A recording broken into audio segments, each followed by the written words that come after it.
Hello बच्चों, क्या हाल है आप सबके।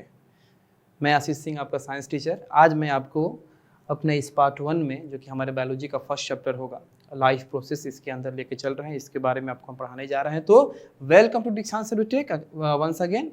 एंड आज हम लोग पढ़ेंगे अपने इस बायोलॉजी के अपने फर्स्ट चैप्टर को स्टार्ट करेंगे, और ऐसे करके हम लोग अपने पूरे बायोलॉजी के सिलेबस को ख़त्म करेंगे। ठीक है, तो आज हम लोग का अपना फर्स्ट चैप्टर जो होने जा रहा है वो है लाइफ प्रोसेसेस। ठीक है, या लाइफ प्रोसेस या लाइफ प्रोसेसेस, और ये हमारे बायोलॉजी का हमारा फर्स्ट चैप्टर होगा। ठीक है, तो सबसे पहले चैप्टर को रखते हैं थोड़ा साइड में।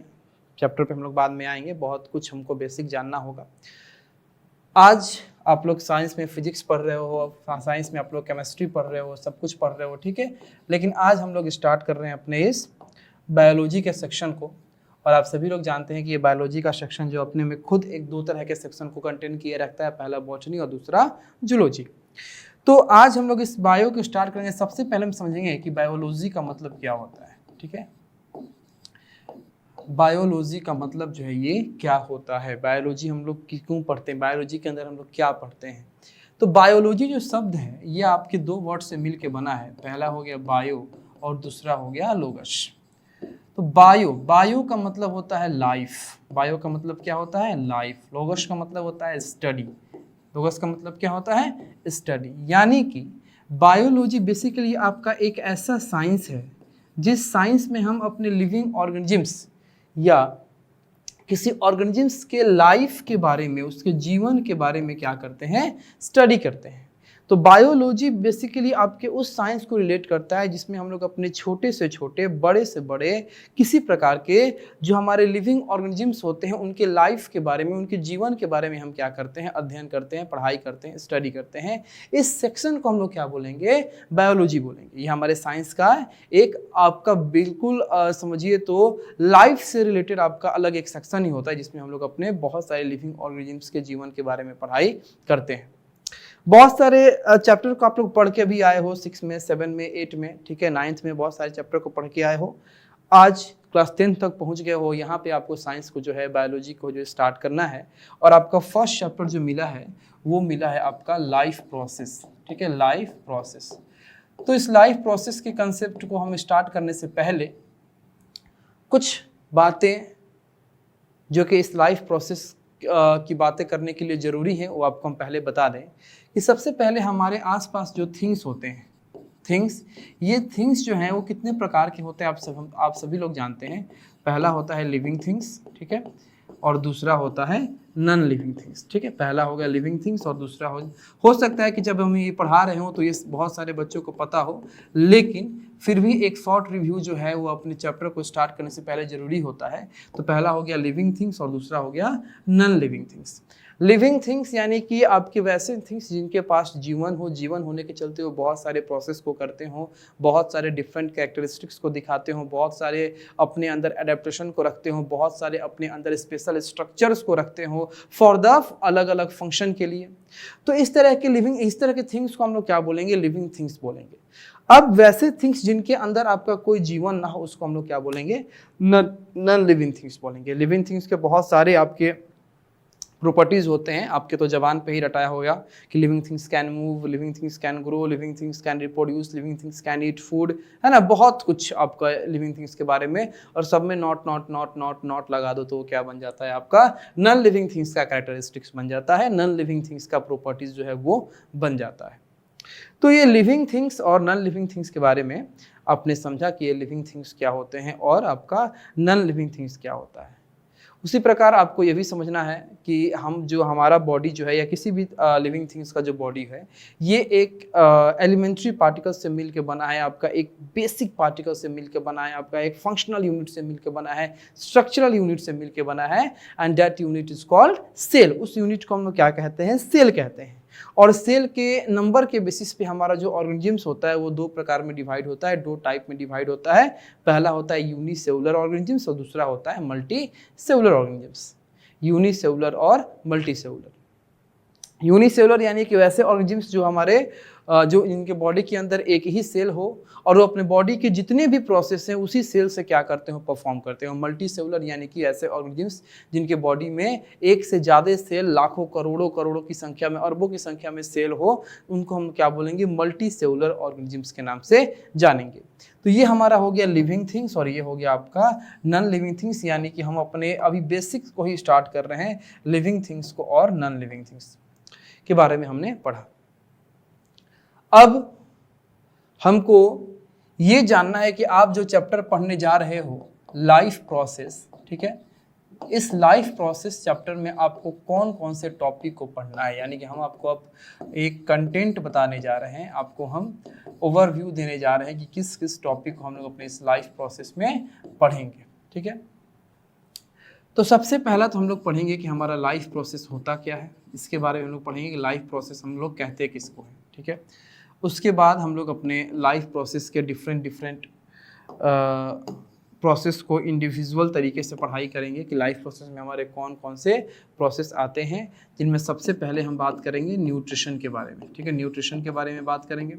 अब न्यूट्रिशन की बात करेंगे तो न्यूट्रिशन के दो टाइप होते हैं, आप सभी को पता है कौन कौन से, ऑटोट्रॉफिक न्यूट्रिशन और दूसरा हो गया आपका heterotrophic nutrition. Autotrophic nutrition and heterotrophic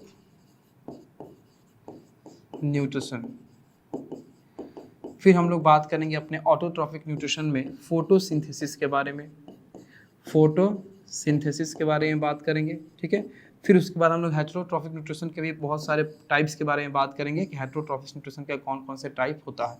तो बेसिकली हेटेरोट्रॉफिक न्यूट्रिशन के आपको इस चैप्टर में जो है 3 तरह के टाइप्स के बारे में पढ़ना है। पहला आपको पढ़ना है सेप्रोट्रॉफिक न्यूट्रिशन, सेप्रोट्रॉफिक न्यूट्रिशन, दूसरा पढ़ना है पैरासाइटिक न्यूट्रिशन, पैरासाइटिक न्यूट्रिशन, और तीसरा पढ़ना है आपको होलोजोइक न्यूट्रिशन, होलोजोइक न्यूट्रिशन।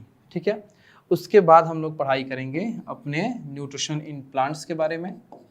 ठीक है, न्यूट्रिशन इन प्लांट्स के बारे में। फिर हम लोग बात करेंगे न्यूट्रिशन इन एनिमल्स के बारे में।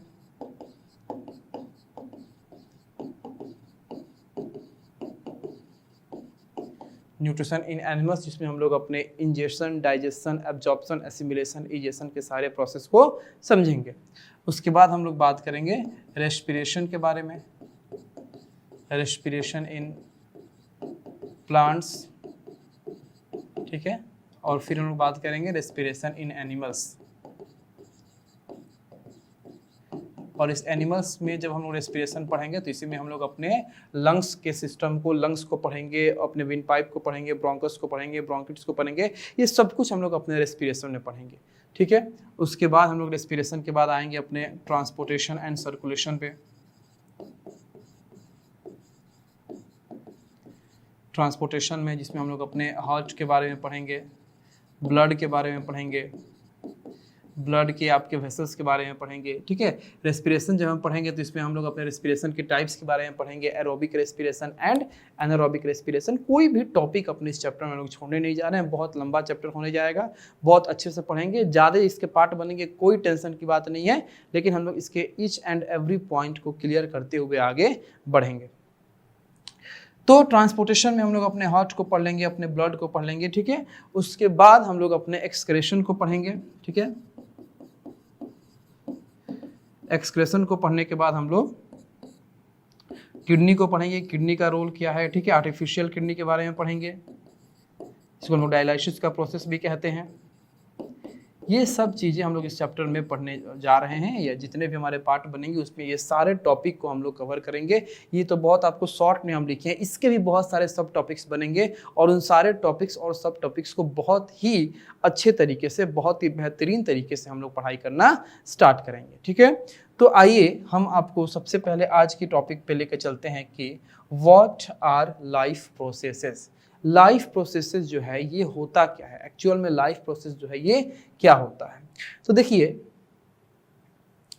कोई भी लिविंग थिंग्स अगर अपने अस्तित्व को बनाए रखा है, अपने एग्जिस्टेंस को बनाए रखा है, यानी कि जी रहा है, सर्वाइव कर रहा है, तो वो तभी जी रहा है, वो तभी सर्वाइव कर रहा है जब उसकी बॉडी के अंदर कुछ प्रोसेस आपके कंटिन्यू हो रहे हैं। अगर वो प्रोसेस होना बंद हो जाए तो उसका जीना भी क्या हो जाएगा, बंद हो जाएगा, उसका सर्वाइव करना क्या हो जाएगा, बंद हो जाएगा। तो कुछ ऐसे आपके बेसिक फंक्शन होते हैं, आपके बॉडी के द्वारा किए जाते हैं या बॉडी के अंदर होते हैं, जिससे आपका लाइफ जो है इस पृथ्वी पे, इस अर्थ पे आपका लाइफ जो है वो मेंटेन रहता है, इस अर्थ पे आपका लाइफ जो है वो एग्जिस्ट करता है। उसी सारे बेसिक फंक्शंस के द्वारा जो आपके बॉडी के अंदर या बॉडी के द्वारा किया जा रहा है, and that basic functions are called life processes. उसी सारे बेसिक फंक्शन को हम क्या कहते हैं, लाइफ प्रोसेसेस के नाम से जानते हैं। अब ये लाइफ प्रोसेसेस जो है आपके बहुत तरीके के होते हैं, ठीक है, बहुत सारे तरीके के होते हैं। सबसे पहला आपका लाइफ प्रोसेस में आएगा कौन सा, न्यूट्रिशन। सबसे पहला जो आपका लाइफ प्रोसेस होगा ये कौन सा होगा, न्यूट्रिशन, ठीक है। अब न्यूट्रिशन आपका हम लोग इन प्लांट्स भी पढ़ेंगे और फिर हम लोग न्यूट्रिशन जो है इन एनिमल्स भी पढ़ेंगे। सबसे पहला आपका प्रोसेस क्या आएगा, न्यूट्रिशन। दूसरा आपका आएगा ट्रांसपोर्ट, यानी कि ट्रांसपोर्टेशन, ठीक है, या एक्सक्रेशन। ट्रांसपोर्टेशन और एक्सक्रेशन, इसी ट्रांसपोर्टेशन में हम लोग अपने सर्कुलेशन को भी पढ़ेंगे, ठीक है। तीसरा आपका आता है control and coordination, control and coordination, ठीक है। फिर आपका ग्रोथ, फिर movement and reproduction, movement and reproduction. ये सारे आपके बेसिक फंक्शन जो हैं, अगर इसमें से कुछ भी बंद हुआ तो हमारा जीवन रुक जाएगा, हमारा जीवन बंद हो जाएगा, हम जीना छोड़ देंगे। ये ऐसे आपके बेसिक फंक्शन है जिनके होने से ही हम लोग अपने जीवन के अस्तित्व को क्या करते हैं, कंटिन्यू करते हैं, हम लोग जी पाते हैं, धरती पे हम लोग रह पाते हैं, ठीक है। अब ये न्यूट्रिशन नहीं होगा तो हम लोग खाना नहीं खाएंगे, खाना नहीं पचेगा, एनर्जी नहीं मिलेगा तो हम किसी तरह का कोई काम नहीं कर सकते हैं, ना कोई फिजिकल काम कर सकते हैं, ना कोई आपका मेंटली काम कर सकते हो, ना कोई आप इमोशनली कुछ सोच सकते हो, कुछ भी अच्छा नहीं लगेगा, सब आपका डैमेज हो जाएगा, ठीक है। आप किसी तरह का कोई काम नहीं कर सकते हो। फिर ट्रांसपोर्टेशन, आपने खाना खा भी लिया, फिर उस खाना को जहां ले जाना है, उस ऑक्सीजन को जहां ले जाना है, या कार्बन डाइऑक्साइड को जहां से फिर दोबारा वापस लेके लंग्स तक लेके आना है, ये सब कुछ क्या होता है, आपके ट्रांसपोर्टेशन पे डिपेंड करता है। तो आपका इंजेक्शन, अगर न्यूट्रिशन हो रहा है, ट्रांसपोर्टेशन नहीं होगा तो उस खाने से कोई फायदा नहीं है। वो आपका जिस जगह उसको जाना है, जहां जाके उसको एनर्जी देना है, जहां जाके उसको एनर्जी बनाना है, वहां पे काम होगा ही नहीं। तो ट्रांसपोर्टेशन का भी प्रोसेस बहुत ज्यादा इंपॉर्टेंट है। फिर है एक्सक्रेशन, ठीक है। एक्सक्रेशन, अगर आपने खाना खा लिया, ट्रांसपोर्टेशन भी हो गया, लेकिन आपके बॉडी में जो आपके toxic substances, waste substances produce हो गए हैं, वो आपके बॉडी से अगर बाहर ना निकले तो आपके बॉडी में वो फैलेगा, और फैलेगा तो फिर आपको क्षति पहुंचाएगा।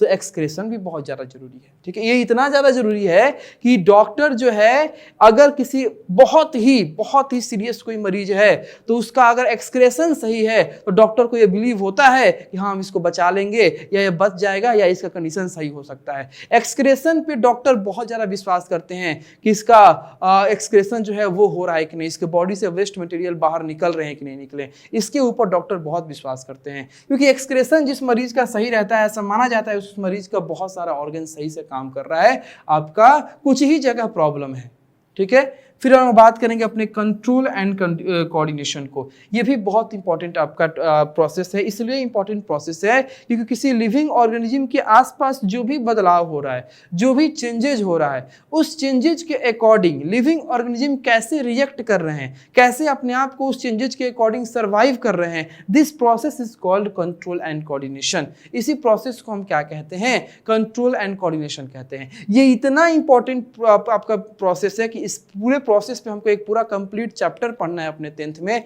जिस चैप्टर का नाम ही होगा कंट्रोल एंड कोऑर्डिनेशन, ठीक है। तो एक लिविंग ऑर्गेनिज्म के आसपास, उसके एनवायरनमेंट में, उसके आपके सराउंडिंग में जो भी बदलाव होता है, जो भी चेंजेज होते हैं, उस चेंजेज के अकॉर्डिंग वो लिविंग ऑर्गेनिज्म कैसे रिएक्ट करता है, कैसे उस चेंजेज के अकॉर्डिंग अपने आप को सर्वाइव करता है, उसमें हम लोग उस प्रोसेस को हम लोग क्या कहेंगे, कंट्रोल एंड कोऑर्डिनेशन कहेंगे। फिर आता है ग्रोथ, कि लिविंग ऑर्गेनिजम्स के अंदर जो है वो ग्रोथ नहीं होगा तो फिर ये लिविंग ऑर्गेनिज्म अपने आप को अच्छे तरीके से जी नहीं पाएंगे, अपने अस्तित्व को, अपने जीवन के अस्तित्व को ये आपका कंटिन्यू नहीं कर पाएंगे। फिर है कि लिविंग थिंग्स के अंदर मूवमेंट जरूरी है, रिप्रोडक्शन जरूरी है, क्योंकि रिप्रोडक्शन आपका बहुत ही इंपॉर्टेंट प्रोसेस है।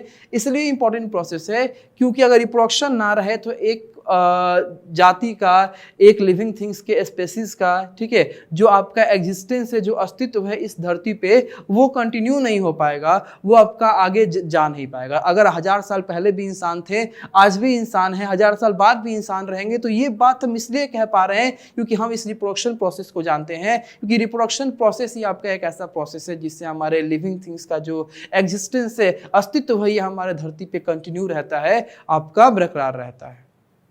तो ये कुछ इंपॉर्टेंट और बहुत ही ज़्यादा आपकी इंपॉर्टेंट कुछ लाइफ प्रोसेस हैं जिससे हमारा जीवन जो है ये कंटिन्यू हमारे अर्थ पे क्या करता है, चलता है। तो अभी आपको हम चैप्टर का जो नाम है कि लाइफ प्रोसेस, एक्चुअल में लाइफ प्रोसेस क्या होता है इसके बारे में बता रहे हैं कि आपके ऐसे लाइफ प्रोसेस बेसिकली आपके वैसे फंक्शंस को, वैसे प्रोसेस को आपके रिलेट करते हैं जिससे हमारा जीवन चलता है, हमारा जीवन संभव होता है।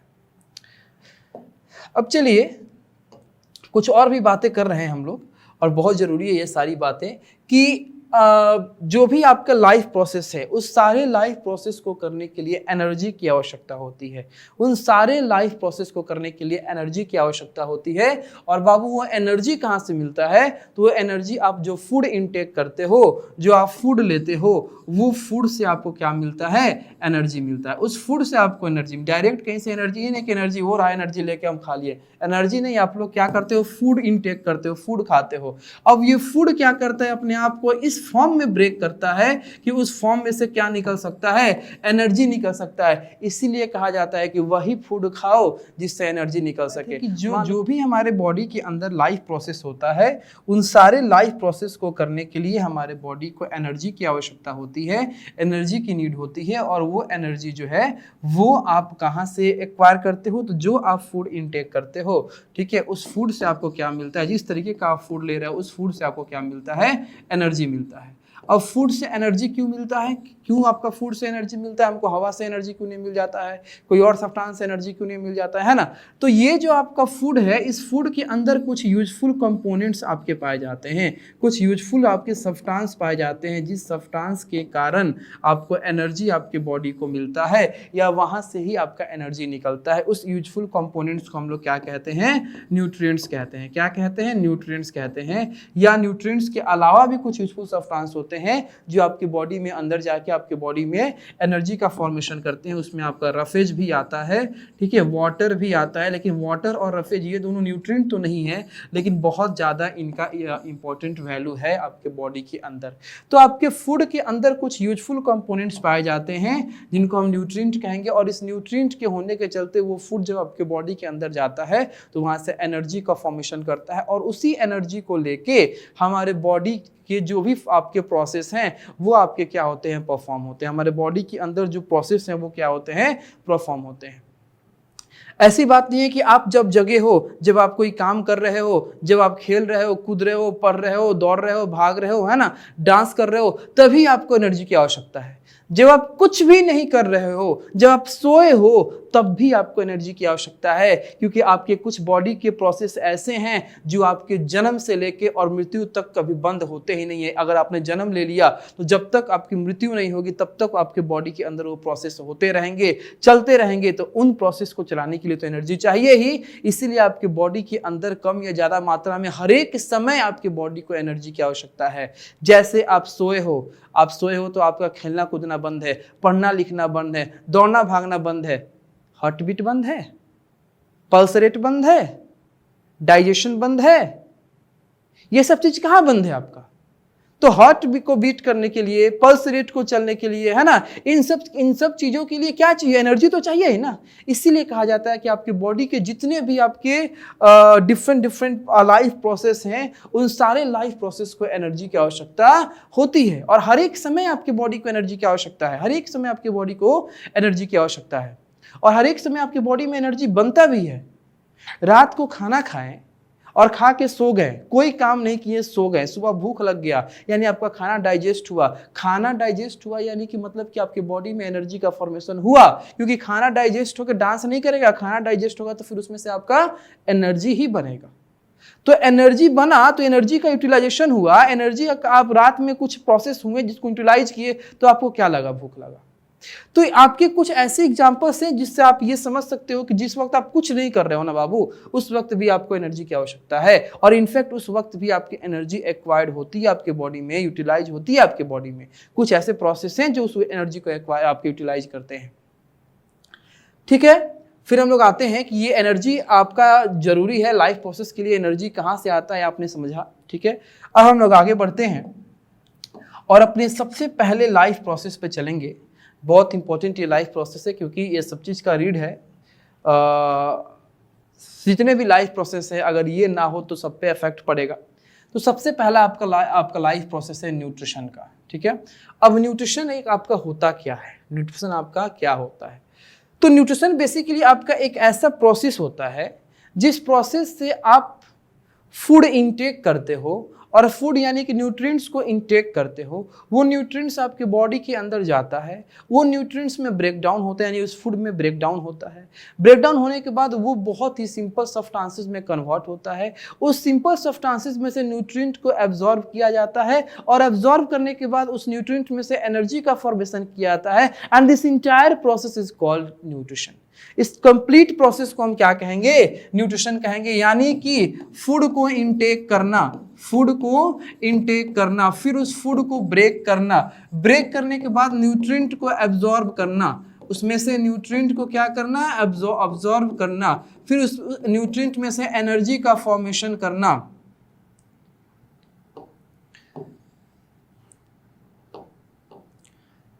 फिर उस न्यूट्रिएंट में से एनर्जी का फॉर्मेशन करना। This entire process is called nutrition. इस कंप्लीट प्रोसेस को हम लोग क्या बोलेंगे, इस कंप्लीट प्रोसेस को हम लोग न्यूट्रिशन बोलेंगे। यानी कि न्यूट्रिशन आपका एक ऐसा प्रोसेस है जिसमें लिविंग ऑर्गेनिज्म अपने फूड को इंटेक करते हैं, फिर उसको अपने बॉडी में ला जाके उसको ब्रेक करते हैं, डाइजेस्ट करते हैं, उसमें से न्यूट्रिएंट को एब्जॉर्ब करते हैं, और देन उस एब्जॉर्ब्ड न्यूट्रिएंट में से एनर्जी का फॉर्मेशन करके अपने डिफरेंट बॉडी के पार्ट्स में उस एनर्जी को यूटिलाइज करते हैं, कंज्यूम करते हैं, and this entire process is called nutrition. इस कंप्लीट प्रोसेस को हम लोग क्या कहते हैं, न्यूट्रिशन कहते हैं।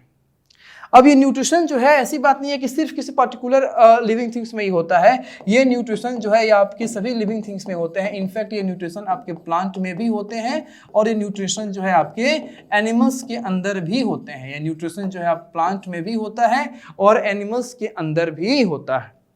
लेकिन ये न्यूट्रिशन का जो प्रोसेस है या हमारे लिविंग थिंग्स के अंदर हमारे जितने भी आपके अलग अलग प्रॉपर्टीज के अलग अलग कैरेक्टर्स के हमारे लिविंग थिंग्स हैं, उन सभी का ये न्यूट्रिशन को इंटेक करने का या न्यूट्रिशन प्रोसेस को करने का जो तरीका है, जो वेज है, जो मेथड है, वो अलग अलग है। वो मेथड क्या है, अलग अलग है। तो उतने सारे अलग अलग मेथड्स पे तो हम नहीं जाएंगे, लेकिन मेनली कैटेगराइज हम दो तरीके से करेंगे कि हमारे जितने भी हमारे अर्थ पे ये लिविंग थिंग्स हैं वो दो तरीके से अपने न्यूट्रिशन को परफॉर्म करते हैं। पहला तरीका होगा अपना ऑटोट्रॉफिक न्यूट्रिशन या ऑटोट्रॉफिक मोड ऑफ न्यूट्रिशन, और दूसरा आपका जो मोड होगा न्यूट्रिशन का वो होगा हेटेरोट्रॉफिक मोड ऑफ न्यूट्रिशन। सबसे पहला तरीका है आपके न्यूट्रिशन को होने का, या कुछ लिविंग थिंग्स अपने ऑटोट्रॉफिक मोड ऑफ न्यूट्रिशन से अपने न्यूट्रिशन को परफॉर्म करते हैं, कंप्लीट करते हैं, और कुछ living things heterotrophic mode of nutrition से अपने न्यूट्रिशन को क्या करते हैं, कंप्लीट करते हैं। तो सबसे पहले अब हम बात करेंगे इस न्यूट्रिशन के कुछ एग्जांपल्स को देखते हुए हम बात करेंगे अपने ऑटोट्रॉफिक मोड ऑफ न्यूट्रिशन पे। तो पहले देख लेते हैं कि आपके न्यूट्रिशन में क्या क्या जानना था। तो जो आपको न्यूट्रिशन के बारे में हम बताए हैं कि न्यूट्रिशन आपका एक ऐसा प्रोसेस है जिसमें आपके न्यूट्रिएंट्स को इंटेक किया जाता है, और इंटेक करने के बाद फिर उसको डाइजेस्ट करके, एब्जॉर्ब करके, और उसको एनर्जी का फॉर्मेशन करके उस एनर्जी को यूटिलाइज किया जाता है। This entire process is called nutrition. इस कंप्लीट प्रोसेस को हम न्यूट्रिशन कहेंगे। अब बार बार हम एक बात बोल रहे हैं कि आप जो फूड इंटेक करते हो उस फूड में कुछ यूजफुल कंपोनेंट्स पाए जाते हैं जिसको हम लोग बोलते हैं न्यूट्रिएंट। अब ये न्यूट्रिएंट्स कौन कौन से होते हैं वैसे तो आप लोग को याद होगा, ठीक है, तो हम एक बार रिवाइज भी करा देते हैं। ये न्यूट्रिएंट्स में सबसे पहले और सबसे ज़्यादा ज़रूरत वाला जो हमारे बॉडी में है वो है कार्बोहाइड्रेट। सही था, कार्बोहाइड्रेट, दूसरा आपका न्यूट्रिएंट है विटामिन, तीसरा आपका न्यूट्रिएंट होगा प्रोटीन, चौथा होगा आपका फैट्स, पांचवा हो जाएगा मिनरल्स। ये 5 तरह के आपके बॉडी में क्या पाए जाते हैं, आपके फूड में क्या पाए जाते हैं, न्यूट्रिएंट्स पाए जाते हैं। और यही न्यूट्रिएंट्स आपके बॉडी के अंदर जाके ब्रेक होंगे, टूटेंगे, और टूटने के बाद उसमें से क्या निकलेगा, आपका एनर्जी का फॉर्मेशन होगा। ठीक है, चलिए अब हम लोग अपने मोड ऑफ न्यूट्रिशन को पढ़ें कि हमारे इस अर्थ पे जो डिफरेंट वैरायटीज के हमारे लिविंग थिंग्स हैं वो डिफरेंट तरीके से, डिफरेंट वेज से, डिफरेंट मोड से अपने न्यूट्रिशन को परफॉर्म करते हैं। तो कौन ऑर्गेनिजम्स किस तरीके से अपने न्यूट्रिशन को परफॉर्म कर रहा है, इसके बेसिस पे हम अपने न्यूट्रिशन को 2 तरीके में, 2 टाइप में, 2 मोड में बांट दिए हैं। सबसे पहला मोड आपका कहलाएगा ऑटोट्रॉफिक मोड ऑफ न्यूट्रिशन और दूसरा कहलाएगा हेटेरोट्रॉफिक मोड ऑफ न्यूट्रिशन। सबसे पहला ऑटोट्रॉफिक मोड ऑफ न्यूट्रिशन और दूसरा हो गया हेटेरोट्रॉफिक मोड ऑफ न्यूट्रिशन। तो अब हम लोग बात करेंगे अपने ऑटोट्रॉफिक मोड ऑफ न्यूट्रिशन पे। ठीक है, हम लोग का आज का चर्चा अब रहेगा ऑटोट्रॉफिक मोड ऑफ न्यूट्रिशन। देखो, नाम है ऑटो, फिर है ट्रॉफिक। नाम को पहले समझो, नाम को। ऑटो का मतलब होता है सेल्फ, वो ऑटो नहीं जो रोड पे चलता है या चलाया जाता है। ठीक है, वो ऑटो मत समझना। ऑटो का मतलब क्या होता है, सेल्फ। ट्रॉफिक का मतलब होता है फीडिंग। ट्रॉफिक का मतलब क्या होता है, फीडिंग। यानी फीडिंग का मतलब कि ऑब्टेनिंग फूड को ऑब्टेन करना, प्राप्त करना। ठीक है, लेना, खाना, जो भी आप समझो।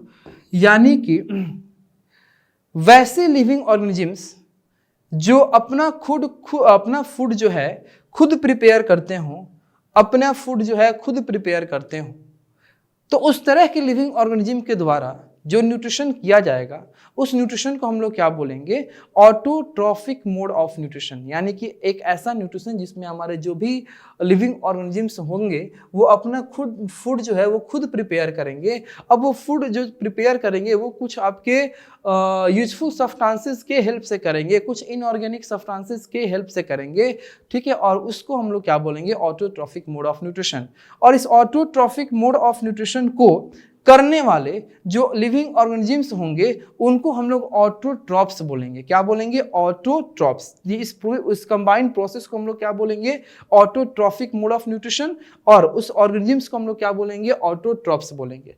अब ये ऑटोट्रॉफिक मोड ऑफ न्यूट्रिशन का सबसे बेस्ट एग्जांपल कौन है, तो ऑटोट्रॉफिक मोड ऑफ न्यूट्रिशन का सबसे बेस्ट और सबसे ज्यादा सबसे कॉमन एग्जांपल जो होगा वो हमारे ग्रीन प्लांट्स होंगे। ठीक है, और ग्रीन प्लांट्स के अलावा कुछ हमारे ऑटोट्रॉफिक बैक्टीरिया भी होते हैं, लेकिन सबसे ज़्यादा ऑटोट्रॉफिक के बारे में हम लोग अपने ग्रीन प्लांट्स में ही पढ़ते हैं। तो हमारे ग्रीन प्लांट्स जो है ये आपके ऑटोट्रॉफिक मोड ऑफ न्यूट्रिशन को करने वाले लिविंग ऑर्गेनिजम्स हैं, इसीलिए हम लोग ग्रीन प्लांट्स को ऑटोट्रॉप्स के नाम से भी जानते हैं।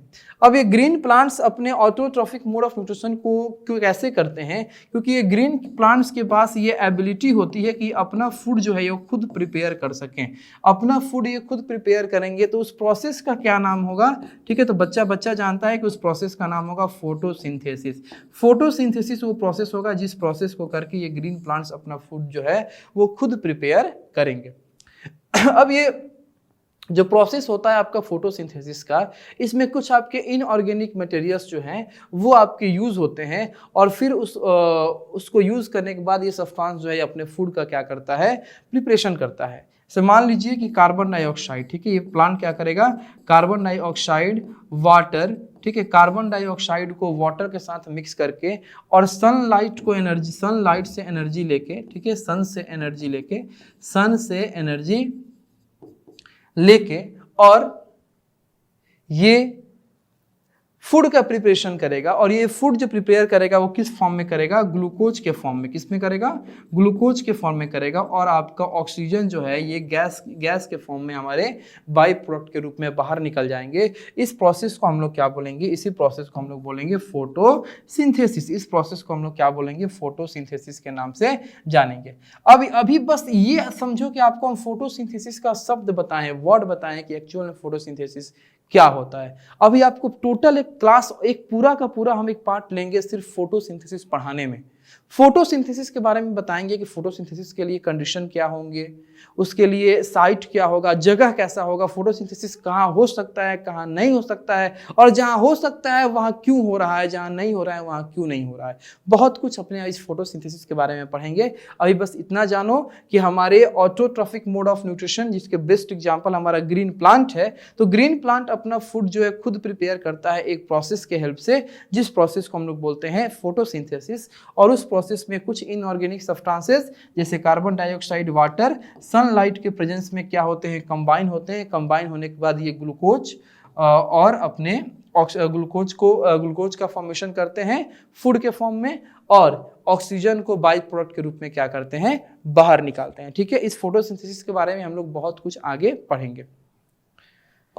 अब हम लोग बात करते हैं अपने नेक्स्ट मोड ऑफ न्यूट्रिशन, जो कि आपका होगा हेटेरोट्रॉफिक मोड ऑफ न्यूट्रिशन। ठीक है, अब हेटेरोट्रॉफिक मोड ऑफ न्यूट्रिशन आपका एक ऐसा न्यूट्रिशन है जिसमें जो हमारे ऑर्गेनिजम्स होंगे ये अपना फूड जो है वो खुद प्रिपेयर नहीं करेंगे। ये अपना फूड खुद प्रिपेयर ना करके ये अपने फूड के लिए क्या करेंगे, किसी दूसरे पे डिपेंड करेंगे, और किसी दूसरे पे डिपेंड होकर जो दूसरा अपना फूड बनाएगा उसी में से ये फूड को क्या करेंगे, अब्जॉर्व करेंगे, फूड को उसमें से क्या करेंगे, इनटेक करेंगे। तो जो ऐसे ऑर्गेनिजम्स जिनके पास अपना फूड बनाने की एबिलिटी नहीं होती है, या वो अपने इनऑर्गेनिक सब्सटेंसेस के हेल्प से अपना फूड खुद प्रिपेयर नहीं करते हैं, वो दूसरे के ऊपर अपने फूड के लिए डिपेंड होते हैं, तो उन ऑर्गेनिजम्स के न्यूट्रिशन को या उन ऑर्गेनिजम्स के मोड ऑफ न्यूट्रिशन को हम लोग हेटेरोट्रॉफिक मोड ऑफ न्यूट्रिशन कहते हैं। और उन ऑर्गेनिजम्स को सिंपल हम लोग हेटेरोट्रॉप्स बोलेंगे। क्या बोलेंगे, हेटेरोट्रॉप्स। ठीक है, अब देखिए बहुत सारे बैक्टीरिया और फंगी जो हैं ये हमारे हेटेरोट्रॉफिक मोड ऑफ न्यूट्रिशन को परफॉर्म करते हैं। ठीक है, अब हेटेरोट्रॉफिक मोड ऑफ न्यूट्रिशन में हम लोग इंसान भी हैं, इंसान भी हेटेरोट्रॉफिक मोड ऑफ न्यूट्रिशन में ही आएगा। इनफैक्ट जितने भी एनिमल्स हैं, ठीक है, कुछ बैक्टीरिया ये भी हेटेरोट्रॉफिक मोड ऑफ न्यूट्रिशन में आएंगे। इनफैक्ट कुछ प्लांट भी हैं जो कि आपके हेटेरोट्रॉफिक मोड ऑफ न्यूट्रिशन में आएंगे, लेकिन वो प्लांट का नेचर कैसा होगा, वो ग्रीन प्लांट नहीं होंगे। ठीक है, तो अभी आप लोग बस सिर्फ इतना जाने कि ये जो आपका वर्ड है कि हेटेरोट्रॉफिक मोड ऑफ न्यूट्रिशन ये क्या होता है। तो हेटेरोट्रॉफिक मोड ऑफ न्यूट्रिशन आपका एक ऐसा न्यूट्रिशन जिसमें आए हुए ऑर्गेनिजम्स कभी भी अपना फूड खुद प्रिपेयर ना करते हो, हाँ वो दूसरे के ऊपर अपने फूड को दूसरे के ऊपर अपने फूड के लिए डिपेंड होंगे। अब हेटेरोट्रॉफिक मोड ऑफ न्यूट्रिशन आपके एनिमल्स में भी होते हैं और प्लांट्स में भी होते हैं। प्लांट्स में जो हेटेरोट्रॉफिक मोड ऑफ न्यूट्रिशन होंगे इसके बारे में आप लोग पढ़ चुके हैं, फिर आपको हम रिवाइज कराएंगे, सेकंड पार्ट में आपको रिवाइज करा देंगे। और एनिमल्स में भी जो हेटेरोट्रॉफिक मोड ऑफ न्यूट्रिशन होते हैं उसके बारे में आपको बताएंगे। ठीक है, तो आज ये जो पार्ट है हमारा पार्ट 1, इसको हम लोग यहीं तक रखते हैं। और समझिए, एक तरह समझिए तो अभी आपको हम आपकी इस चैप्टर को स्टार्ट भी नहीं किए हैं। अभी इस चैप्टर के लिए जो बेसिक चीज़ है वो सब आपको हम बता रहे हैं। ठीक है, अभी हम चैप्टर हमारा स्टार्ट होगा बेसिकली न्यूट्रिशन इन प्लांट्स से स्टार्ट करेंगे या न्यूट्रिशन इन एनिमल स्टार्ट करेंगे, वहाँ से आपका चैप्टर जो है वो स्टार्ट होगा। ये सब हमारे चैप्टर का अभी आपको हम क्या बता रहे हैं, बेसिक बता रहे हैं। पार्ट 1 भी बेसिक था, पार्ट 2 भी आपका इस चैप्टर को पढ़ने के लिए जो बेसिक चीज़ आपको जानना है, पार्ट 2 में भी हम लोग बेसिक चीज़ों के बारे में ही समझेंगे। ठीक है, तो आज हम लोग ये पार्ट 1 को यहीं पे समाप्त करते हैं, यहीं पे ख़त्म करते हैं और मिलते हैं आपसे बहुत जल्द पार्ट 2 में। तब तक के लिए थैंक यू सो मच।